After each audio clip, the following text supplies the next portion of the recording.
is very similar strategy to Open Rent. Spareroom is typically a HMO platform. However, I like to use it to pick up SAs. So what we're looking for on Spareroom is two things. One, tired looking properties. So I haven't logged in here, but we're looking for tired looking properties that maybe need a bit of work, student-y type looking properties.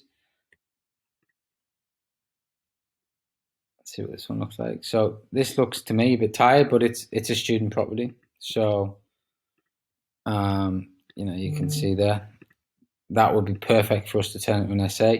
Now you'll see here, this is a perfect advert. So this guy's got all 3 rooms empty. Now I don't know how long it's been on for. I don't know how long it's been on for, but perfect advert. We're gonna either message or call, and we just simply ask him, would he be interested in renting the whole property to us? Now, obviously, you're not going to pay those room rates because they're enhanced for a HMO sort of style operation, or a mini-mo in this case. You would only want to pay probably in that area around 600, 650 maybe for the whole place. But if he's had that place empty for quite some time, he's going to be more open to accepting 650. The benefit of this, he's not going to want to take his furniture anywhere. It's more hassle than it's worth. So he's going to leave the furniture.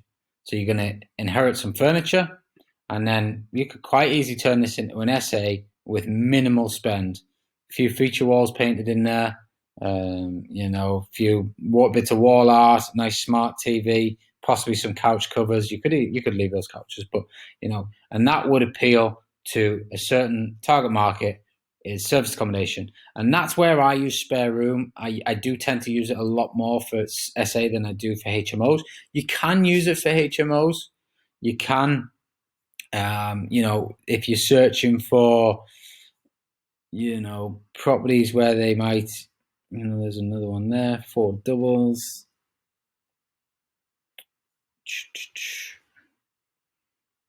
Again, all 4 rooms are empty. You know, so you could potentially take that on and run it as a HMO. See if, I don't know what the floor plan's like, but maybe after a viewing, you could see if you could squeeze an extra bedroom in there. More than likely not, but you know, worth a conversation. So what I want you to do now is start taking some action around Spareroom. If you haven't already, get your account set up so you can message or make some calls. I want you to ring 10 people, and I want you to message 20 people. Go find the properties. Call 10, message 20, and get the results that you deserve by putting in the activity levels. Don't be afraid. Just ask the simple questions. Is this available?